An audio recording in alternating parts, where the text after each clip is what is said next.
Hello friends, M2M classes में आप सभी का स्वागत है। इस क्लास में जीव विज्ञान के महत्वपूर्ण 100 क्वेश्चन कोशिका विज्ञान से संबंधित आप सभी के सामने देखने वाले हैं। साइंस की ये पहली क्लास है, इसी हिसाब से टॉपिक वाइज क्लासें चलती रहेंगी।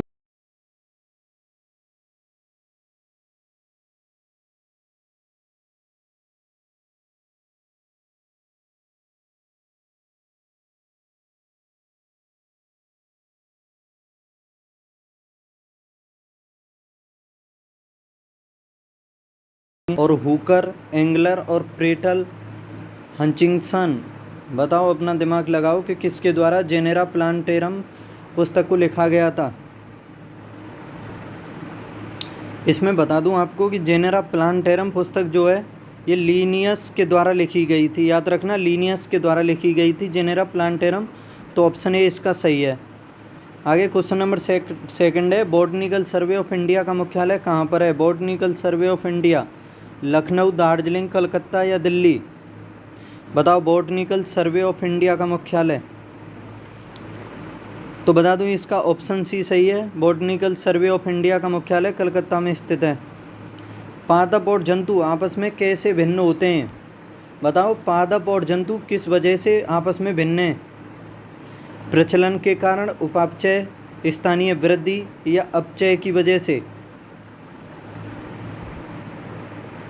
तो बता दूं, पादप और जंतु आपस में भिन्नता का कारण है स्थानीय वृद्धि। पौधों की आयु कैसे पता की जाती है? जन्म से, लंबाई से, वृद्धि वलय या सामान्य आकार के द्वारा? बताइए, पौधों की आयु को किस वजह से या किस प्रक्रिया के द्वारा ज्ञात किया जाता है पौधों की आयु को?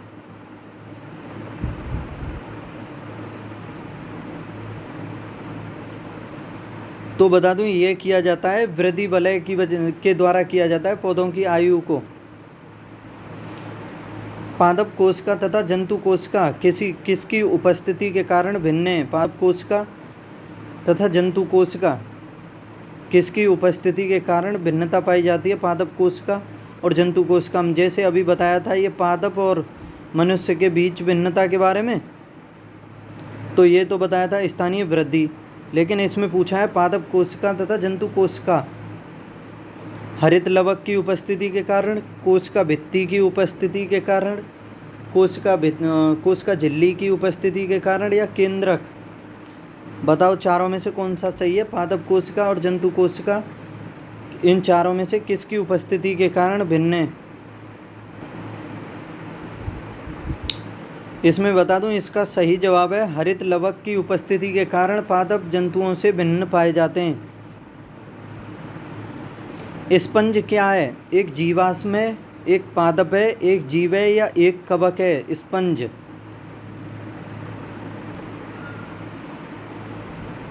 इसमें बता दूं, जो ये स्पंज है एक प्रकार का जीव होता है जो ये स्पंज होता है।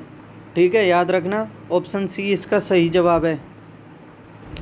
पुष्प रहित पौधे होते हैं फेरोगेमस, ब्रायोफाइटस, थैलोफाइटस या क्रिप्टोगेम्स? बताइए, पुष्प रहित जो पौधे होते हैं क्या होते हैं? बता दूं, ये होते हैं क्रिप्टोगेम्स। क्रिप्टोगेम्स होते हैं पुष्प रहित पौधे। ब्रायोफाइटस उभयचर कहलाते हैं क्योंकि? बताइए, ब्रायोफाइटस उभयचर क्यों कहलाते हैं? उभयचर का मतलब जल और थल दोनों में रह सकते हैं ये, और ये ब्रायोफाइटस क्यों कहलाते हैं? मेंढक जैसे दिखते हैं, जल तथा थल दोनों में पाए जाते हैं, आवास को महत्व नहीं देते हैं, कीड़े खा सकते हैं। तो बता दूं, ये कहलाते हैं क्योंकि ये जल और थल दोनों में रह सकते हैं, इसी वजह से ब्रायोफाइटस उभयचर कहलाते हैं। याद रखना। वर्गिकी विज्ञान की शाखा किससे संबंधित है? वर्गिकी विज्ञान की शाखा आकारिकी से, शरीर रचना विज्ञान से, वर्गीकरण से, अर्थव्यवस्था उपयोग से? बताओ, वर्गिकी विज्ञान की शाखा किससे संबंधित है? बता दूं, वर्गीकी विज्ञान की शाखा वर्गीकरण से संबंधित है। ऐसे ही कुछ और आपको महत्वपूर्ण शाखाएं बता देता हूँ। जैसे शारीरिकी के बारे में आपने पढ़ा होगा। शारीरिकी संबंधित है जीवों की आंतरिक संरचना के अध्ययन से, ठीक है। और ऐसे ही कोशिका विज्ञान सूक्ष्मदर्शी की सहायता से कोशिका की रचना का अध्ययन करने से। और आनुवंशिकी, ये आनुवंशिकता एवं भिन्नताओं के अध्ययन से संबंधित है। और भ्रूण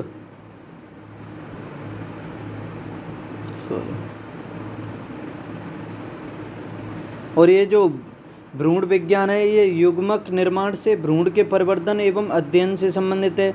और जीव विज्ञान जीवों के अध्ययन से संबंधित है, ठीक है। ऐसे ही रसायन, जैव रसायन जीवधारियों के रासायनिक घटक एवं रासायनिक प्रक्रियाओं से।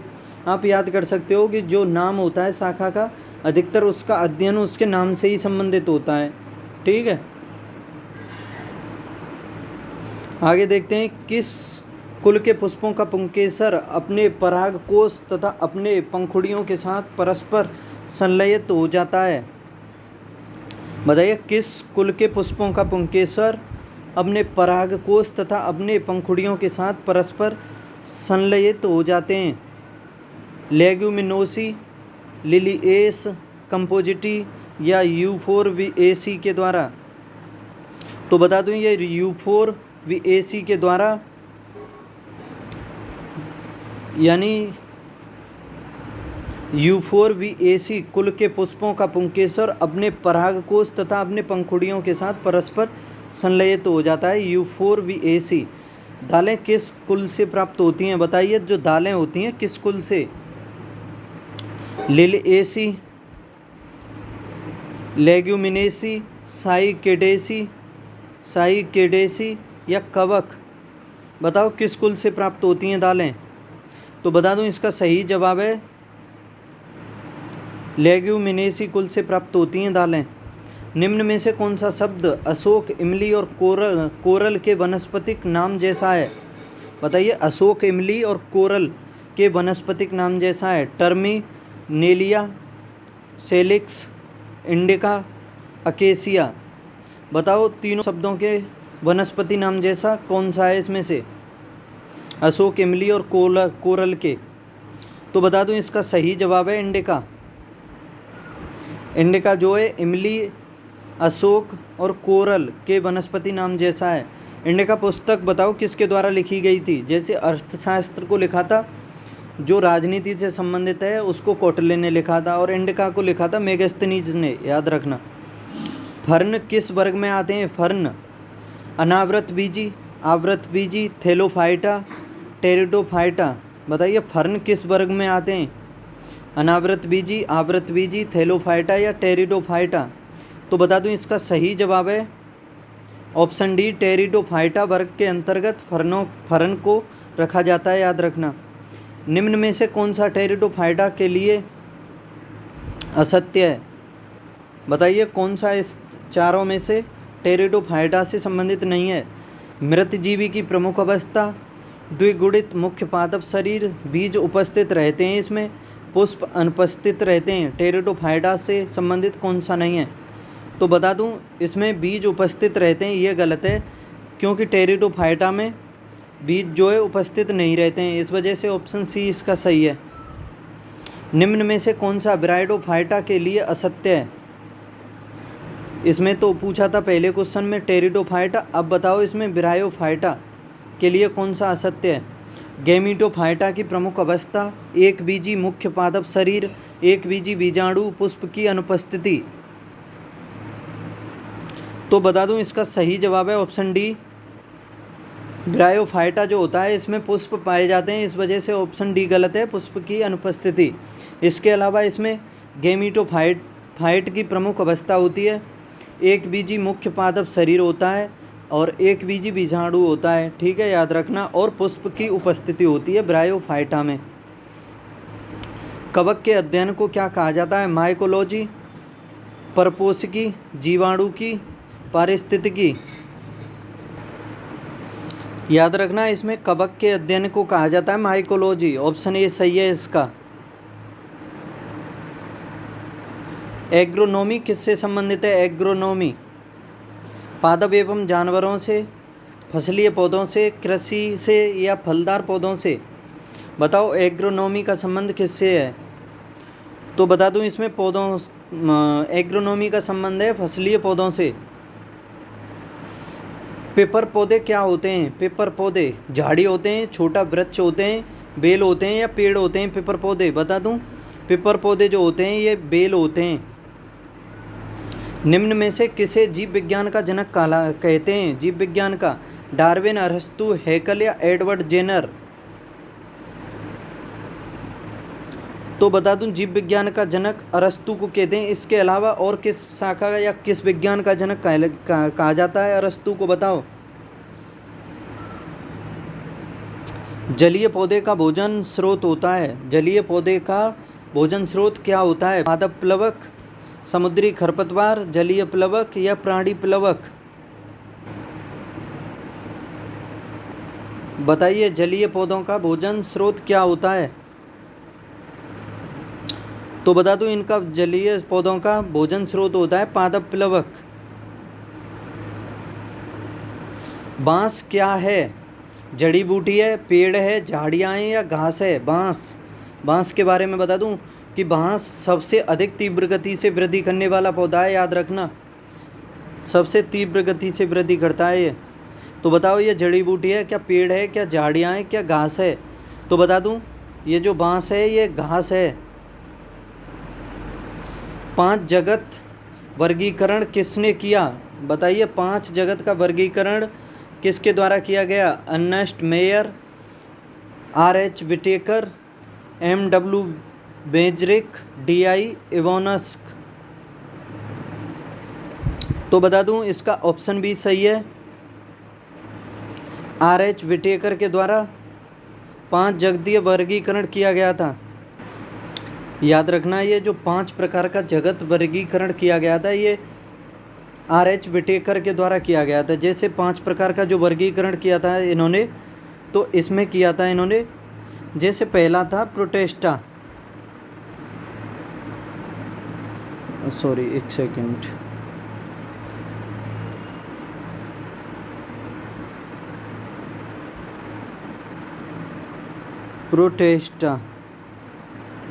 प्रोटेस्टा जगत यानी यूकैरियोटिक।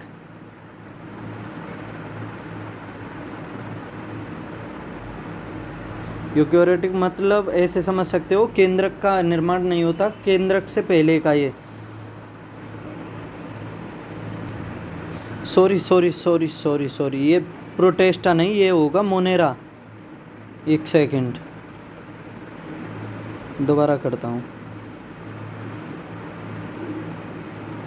जैसे सबसे पहला हो गया मोनेरा जगत यानी प्रोकैरियोटिक,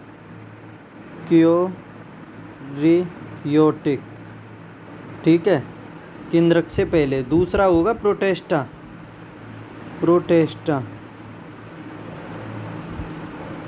जगत। तीसरा कवक, चौथा पादप और 5वां जंतु, ठीक है। ये 5 जगत वर्गीकरण किया गया था R.H. विटेकर के द्वारा, याद रखना। आलू, टमाटर तथा बैगन किस संघ की प्रजातियां हैं? आलू, टमाटर तथा बैगन सोलेनम, पैंथेरा, फेलिस या टिग्रिस? बताइए चारों में से किस जगत की प्रजातियां हैं ये आलू, टमाटर और बैगन? इसमें बता दूं ये सोलेनस जगत की प्रजातियां हैं। सोलेनस ऑप्शन ए सही है इसका। सोलेनम है। मैग्नीफेरा इंडिका यानी आम का वानस्पतिक नाम है। सोलेनम ट्यूबरोसम आलू का, और पैंथेरा लियो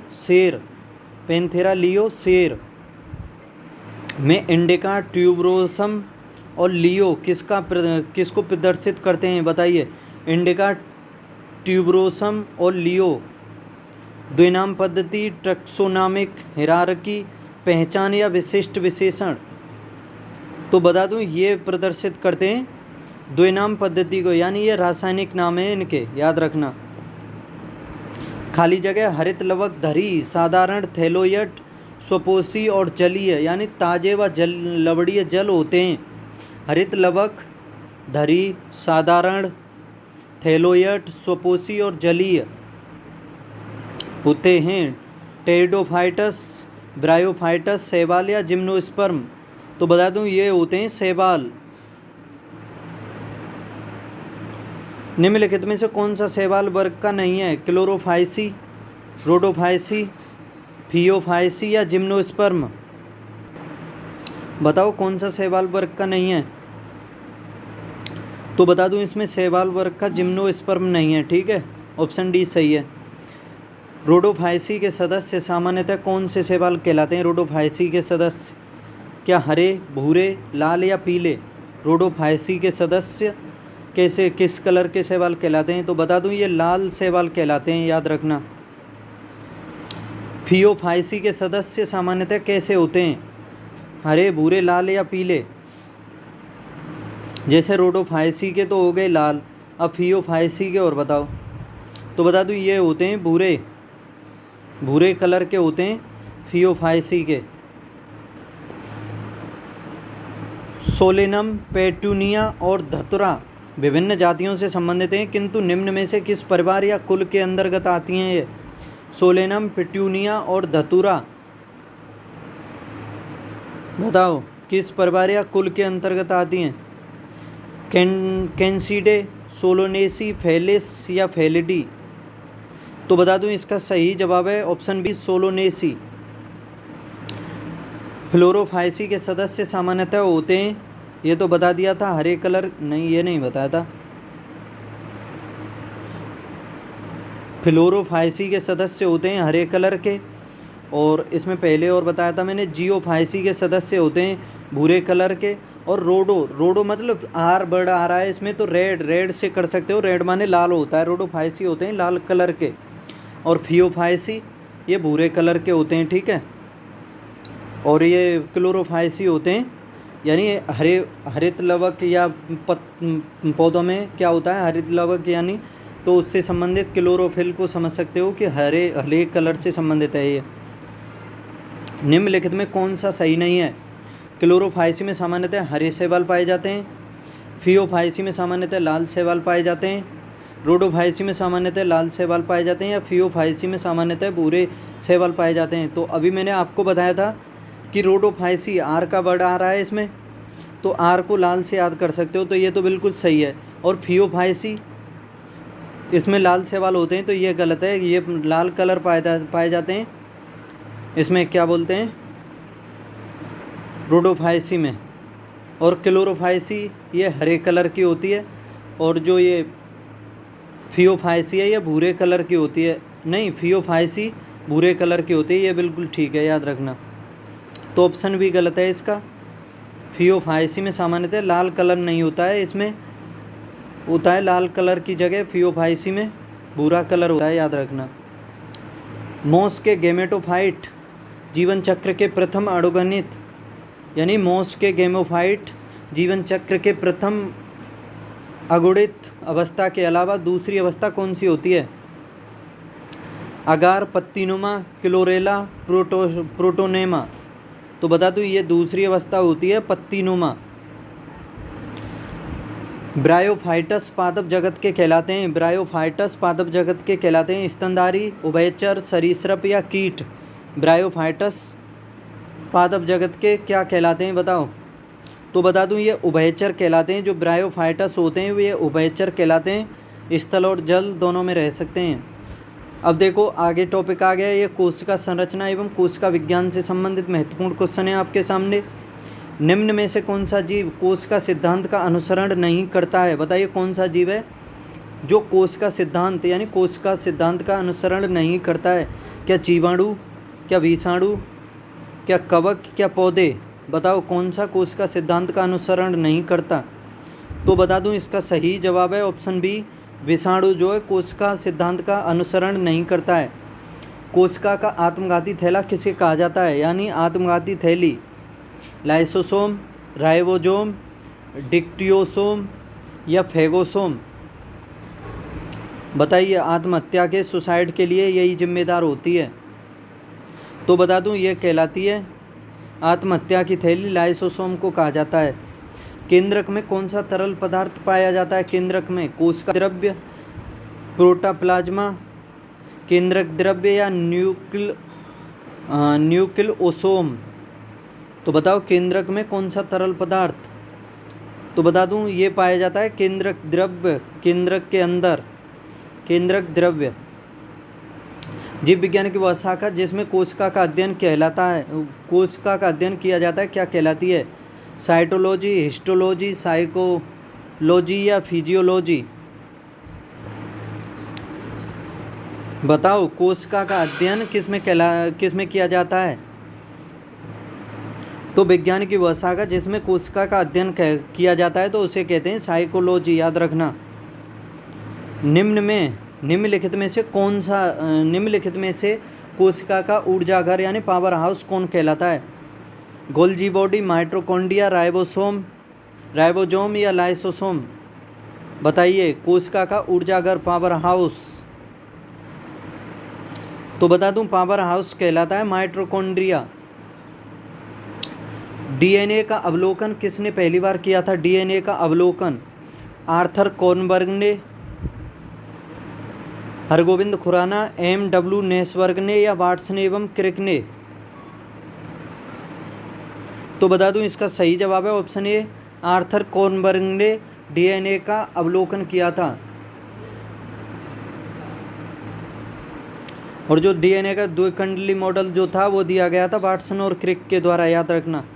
यूकैरियोटिक कोशिकाओं में प्लाज्मा झिल्ली किसकी बनी होती है? बताइए जो प्लाज्मा झिल्ली है वो किसकी बनी होती है? फास्फोलिपिड की, लाइपोप्रोटीन की, प्रोटीन की या फास्फोप्रोटीन की। बताओ यूकैरियोटिक कोशिकाओं में जो प्लाज्मा झिल्ली होती है वो किसकी बनी होती है? तो बता दूं ये बनी होती है फास्फोलिपिड की। फॉस्फोलिपिड की। याद रखना। जीवित शरीर में कोशिका तथा ऊतक के मरने को क्या कहते हैं? यानी जीवित शरीर में जब कोशिका और ऊतक मरते हैं तो उसको क्या कहते हैं? न्यूट्रोफिल, नेफ्रोसिस, नेक्रोसिस या नियोप्लासिस। बताओ जीवित शरीर में कोशिका तथा ऊतक के मरने को। तो बता दूं ये कहा जाता है नेक्रोसिस। नेक्रोसिस कहा जाता है जीवित शरीर में कोशिका तथा ऊतक के मरने को। निम्न में से कौन जीवित सबसे छोटी कोशिका है? बताइए मानव शरीर में सबसे छोटी कोशिका कौन सी है? मानव शरीर नहीं, जीवित यानी जीव में सबसे छोटी कोशिका कौन सी है? जीवाणु, माइकोप्लाज्मा, विषाणु या खमीर। तो बता दूं ये सबसे छोटी कोशिका है जीवाणु की।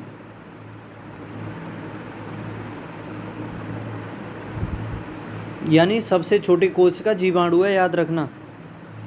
केंद्रक के अलावा डीएनए कहाँ पर पाया जाता है? गोल्जी बॉडी में, माइटोकॉन्ड्रिया में, राइबोसोम में या अंतर्द्रव्यीय जालिका में। केंद्रक के अलावा डीएनए केंद्रक में तो पाया ही जाता है, इसके अलावा बताओ कहाँ पर पाया जाता है डीएनए? तो बता दूं ये माइटोकॉन्ड्रिया में और पाया जाता है। निम्नलिखित में से कौन सा कथन सत्य है? डीएनए एक आनुवंशिक पदार्थ है जो मुख्यतः प्राणियों में पाया जाता है। आरएनए एक आनुवंशिक पदार्थ है जो मुख्यतः विषाणुओं और जीवाणुओं दोनों में पाया जाता है। सत्य कथन छांटना है। डीएनए एक आनुवंशिक पदार्थ है जो सभी विषाणुओं में पाया जाता है। आरएनए एक आनुवंशिक पदार्थ है जो सभी विषाणुओं में पाया जाता है। तो बताओ इन चारों में से कौन सा सही है? डीएनए एक आनुवंशिक पदार्थ है जो मुख्यतः प्राणियों में पाया जाता है। याद रखना तो इसका ऑप्शन ए ही सही है, क्योंकि डीएनए जो होता है एक आनुवंशिक पदार्थ होता है और यह मुख्यतः प्राणियों में पाया जाता है। तो इस वजह से इसका ऑप्शन ए ठीक है। याद रखना। निम्न में से कौन सा जीवद्रव्यीय अंग यूकैरियोटिक कोशिका में प्रोकैरियोटिक कोशिका के समान माना जाता है? बताइए कौन सा जीवद्रव्यीय अंग है जो यूकैरियोटिक कोशिका में प्रोकैरियोटिक कोशिका के समान माना जाता है? Mitochondria, Golgi bodies, lysosome, glyoxysome. ये यूकैरियोटिक और प्रोकैरियोटिक कोशिका का महत्वपूर्ण अंतर बता देता हूँ। प्रो का मतलब होता है प्रो या प्री, इसका मतलब होता है पहले। तो याद रखना, केंद्रक से पहले जिस कोशिका का निर्माण हुआ उसको कहा जाएगा प्रोकैरियोटिक कोशिका, और जिस कोशिका में केंद्रक का निर्माण हो गया, यानी जिस कोशिका में केंद्रक पाया जाता है वो यूकैरियोटिक कोशिका, और जिसमें केंद्रक नहीं पाया जाता है वो प्रोकैरियोटिक कोशिका कहलाती है। तो बताओ कौन सा जीव द्रव्य अंग है जो यूकैरियोटिक कोशिका में प्रोकैरियोटिक कोशिका के समान माना जाता है? माइटोकॉन्ड्रिया, गोल्जी बॉडी, लाइसोसोम या ग्लाइकोक्सिजोम? तो बता दूं ये माइटोकॉन्ड्रिया ही है, याद रखना। कोशिका की कौन सी संरचना में सूर्य के प्रकाश को अवशोषित करने का रंजक होता है? अंतर्द्रव्यी जाली, केंद्रक, हरितलवक या वर्णिलवक? बताओ कौन सी संरचना है जिसमें सूर्य के प्रकाश को अवशोषित करने का रंजक होता है? तो बता दूं इसका सही जवाब है ऑप्शन सी, हरितलवक। याद रखना, हरितलवक। निम्न में कौन ऊतक संवर्धन को सही दर्शाता है? ऊतक संवर्धन को सही दर्शाता है? पौधों और वनों का संरक्षण, बागवानी, पौधों की वृद्धि एवं प्रसार, बागवानी, पौधों की वृद्धि एवं प्रसार, कृत्रिम माध्यम से। नहीं, क्वेश्चन क्या पूछा है इसमें, ये था, ये तो हो गया। निम्न में से कौन सा ऊतक संवर्धन को सही दर्शाता है? बताइए कौन सा ऊतक है जो संवर्धन को सही दर्शाता है? पौधों और वनों का संरक्षण, बागवानी, पौधों की वृद्धि एवं प्रसार, कृत्रिम माध्यम से जंतु ऊतकों का संश्लेषण या जंगली जानवरों का बचाव? बताइए कौन सा ऊतक संवर्धन को सही दर्शाता है? तो बता दूं ये कृत्रिम माध्यम से जंतु ऊतकों का संश्लेषण, ऑप्शन सी सही है इसका। पत्ती की सतह पर उपस्थित छोटे छिद्रों को क्या कहते हैं? पिट्स, स्टोमेटा, ट्राइकोम्स या डाइडेथोड्स? बताइए जो पत्तियों की सतह पर उपस्थित छोटे छिद्र होते हैं उसको क्या कहते हैं? तो बता दूं ये कहलाता है स्टोमेटा। जो पत्तियों पर छोटे छिद्र होते हैं वो स्टोमेटा कहलाते हैं। क्यूटिकल अनुपस्थित होती है पत्ती में, तने में, जड़ में या फल में? बताइए क्यूटिकल है किस में अनुपस्थित होती है, किस में नहीं पाई जाती है? तो बता दूं क्यूटिकल जो है जड़ में अनुपस्थित होती है, जड़ में नहीं पाई जाती है। पत्ती, तने और फल में ये पाई जाती है क्यूटिकल, लेकिन जड़ में नहीं पाई जाती है, याद रखना। घास की पत्तियों का खुलना मुड़ना किसके कारण होता है? घास की पत्तियों का खुलना और मुड़ना किसके कारण होता है? जब इनके पर्ण मध्योतक, पलिसेड और स्पंजी पेरेन्काइमा में विभाजित होते हैं। इनमें स्टोमेटा दोनों तरफ होते हैं। इनमें उच्च स्तर का सिलिका होता है। इनमें विशेष प्रकार की बुलीफॉर्म कोशिकाएं पाई जाती हैं। तो घास की पत्तियों का खुलना बताओ किस कारण से होता है? तो बता दूं इसका सही जवाब है ऑप्शन डी, इनमें विशेष प्रकार की बुलीफॉर्म कोशिकाएं पाई जाती हैं। इनमें विशेष प्रकार की बुलीफॉर्म कोशिकाएं पाई जाती हैं, इस वजह से घास की पत्तियों का खुलना मुड़ना होता है, याद रखना। गुणसूत्र का अध्ययन किस अवस्था में सबसे अच्छे से किया जाता है? गुणसूत्र का अध्ययन मध्यावस्था में, पूर्वावस्था में, मेटाफेज में या जायगोटीन में? गुणसूत्रों का अध्ययन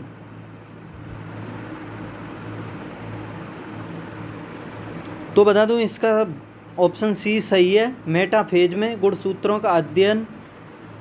जो मेटाफेज की अवस्था होती है गुणसूत्रों का अध्ययन उसमें सबसे अच्छे से किया जाता है, याद रखना।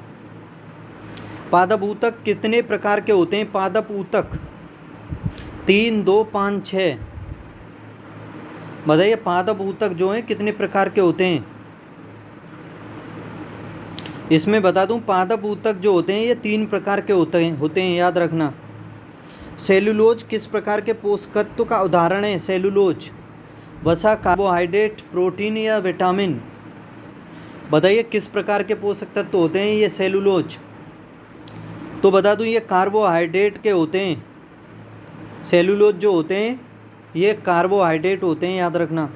कोशिका झिल्ली किस प्रकार की होती है? पारगम्य, अर्धपारगम्य, अपारगम्य या मुक्त पारगम्य? तो बता दूं इसका सही जवाब है ऑप्शन बी, कोशिका झिल्ली जो होती है अर्धपारगम्य होती है। अंतर्द्रव्यीय जालिका किसकी उपस्थिति के कारण खुरदरी होती है? अंतर्द्रव्यीय जालिका किसकी उपस्थिति के कारण खुरदरी होती है? गोल्जी बॉडी, लवक, लाइसोसोम या राइबोसोम? बताओ किसकी उपस्थिति के कारण अंतर्द्रव्यीय जालिका खुरदरी होती है? तो बता दूं इसका सही जवाब है ऑप्शन डी, राइबोसोम की उपस्थिति के कारण अंतर्द्रव्यीय जालिका खुरदरी होती है। यूकैरियोटिक कोशिका में आरएनए संश्लेषण कहाँ होता है? यूकैरियोटिक कोशिका में आरएनए संश्लेषण कहाँ पर होता है? माइटोकॉन्ड्रिया में, सेंट्रियोल में, राइबोसोम में या केंद्रक में? यूकैरियोटिक कोशिका में आरएनए संश्लेषण कहाँ पर होता है? तो बता दूं ये केंद्रक में होता है। ऑप्शन डी सही है इसका। यूकैरियोटिक कोशिकाओं में आरएनए संश्लेषण जो है केंद्रक में होता है, याद रखना। किस पेड़ की छाल का उपयोग मसाले में किया जाता है? दालचीनी, लौंग, नीम या ताड़ के वृक्ष का? बताओ किस वृक्ष की छाल का उपयोग मसालों को बनाने में किया जाता है? तो बता दूं ये दालचीनी का उपयोग किया जाता है।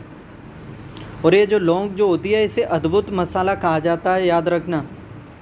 वह पौधा जिसकी जड़ें परजीवी की तरह व्यवहार करती हैं क्या कहलाता है? फाइकस, चंदन, कुस्कुटा या यूफोरबिया? वह पौधा जिसकी जड़ें परजीवी की तरह व्यवहार करती हैं, तो बता दूं ये कहलाता है कुस्कुटा। निम्न में से किसमें बहुस्तरीय एपिडर्मिस पाई जाती है? निम्न में से किसमें बहुस्तरीय एपिडर्मिस? बताओ, बोरहेविया में, अमरबेल में, हेलियंथस में या नीरियम में? बहुस्तरीय एपिडर्मिस किस में पाई जाती है? तो बता दूं इसका सही जवाब है ऑप्शन डी, नीरियम में बहुस्तरीय एपिडर्मिस पाई जाती है, याद रखना। विशिष्ट एपिडर्मल कोशिकाएं जो स्टोमेटल छिद्रों के आसपास पाई जाती हैं उसे क्या कहते हैं? बताओ, विशिष्ट एपिडर्मल कोशिकाएं जो स्टोमेटल छिद्रों के आसपास पाई जाती हैं उन्हें क्या कहते हैं? क्या उन्हें एपिथेलियल कोशिकाएं कहते हैं, या गार्ड कोशिकाएं कहते हैं, या सहायक कोशिकाएं, या एसेसरी कोशिकाएं कहते हैं? विशिष्ट एपिडर्मल कोशिकाएं जो स्टोमेटल छिद्रों के आसपास पाई जाती हैं, तो बता दूं इन्हें कहते हैं गार्ड कोशिकाएं। इंटरकैलरी मेरिस्टेम पाया जाता है। इंटरकैलरी मेरिस्टेम पाया जाता है, बताइए कहाँ पर पाया जाता है, किस में पाया जाता है? इंटरकैलरी मेरिस्टेम क्या नोड में पाया जाता है, क्या लेटरल बड में पाया जाता है, या टर्मिनल बड में, या इंटर बड में? बताइए इंटरकैलरी मेरिस्टेम। तो बता दूं इंटरकैलरी मेरिस्टेम पाया जाता है इंटर बड में। ऑप्शन डी सही है, इंटर बड में। अफीम के किस भाग से मार्फिन प्राप्त होता है? अफीम के किस भाग से मार्फिन? बताइए मार्फिन क्या पत्ती से, तने से, छाल से या फल आवरण से? बताइए अफीम किस भाग से, अफीम यानी जो पौधा है उसके किस भाग से मार्फिन प्राप्त होता है? तो बता दूं ये फल आवरण से प्राप्त होता है। ऑप्शन डी सही है इसका, फल आवरण। अफीम के फल आवरण से मार्फिन प्राप्त किया जाता है, याद रखना। पौधों की कोशिका भित्ति किसकी बनी होती है? इंपॉर्टेंट क्वेश्चन है, अधिकतर पूछा जाता है, याद रखना। पौधों की जो कोशिका भित्ति है सेलुलोज की बनी होती है। ऑप्शन ए सही है। कौन सा रासायनिक समूह कोशिका विभाजन और शाखा निर्माण को प्रभावित करता है? बताइए कौन सा रासायनिक समूह है जो कोशिका विभाजन और शाखा निर्माण को प्रभावित करता है? साइटोकाइनिन, जिब्रेलिन, डोमिन या ऑक्सिन? तो बताओ कौन सा रासायनिक समूह है जो कोशिका विभाजन को और शाखा निर्माण को प्रभावित करता है? तो बता दूं इसका सही जवाब है बिल्कुल ऑप्शन ए, साइटोकाइनिन। कोशिका विभाजन और शाखा निर्माण को प्रभावित करता है साइटोकाइनिन। निम्नलिखित में से कोशिका का नियंत्रण कक्ष किसे कहा जाता है? कोशिका का नियंत्रण कक्ष केंद्रक को, प्लाज्मा, लाइसोसोम या गुणसूत्र को? कोशिका का नियंत्रण कक्ष कहाँ से कोशिका का नियंत्रण किया जाता है बताइए? तो बता दूं इसका ऑप्शन ए सही है, केंद्रक को कोशिका का नियंत्रण कक्ष कहा जाता है। आनुवांशिक रूप से समान व्यक्तियों के बीच का प्रत्यारोपण क्या कहलाता है?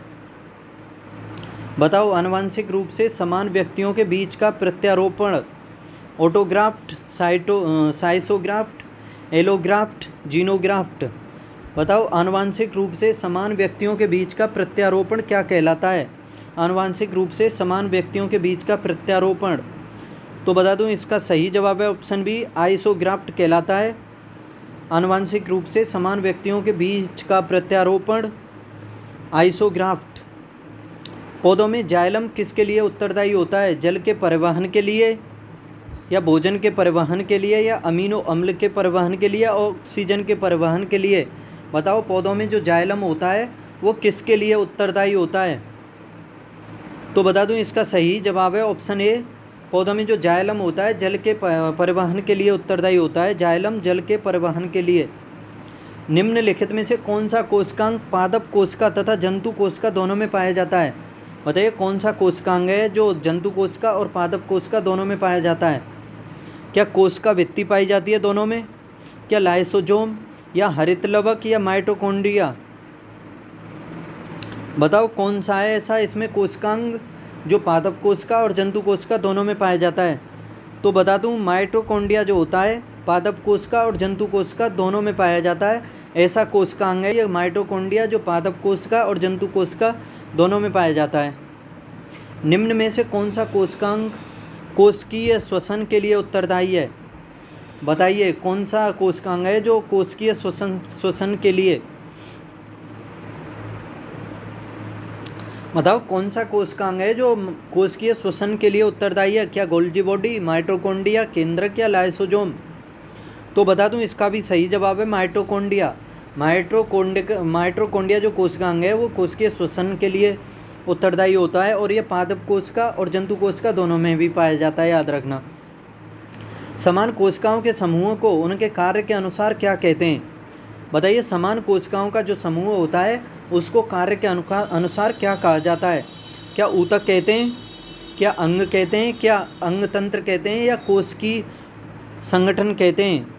समान कोशिकाओं के समूह को कार्य के अनुसार, तो बता दूं ये कहलाता है ऊतक।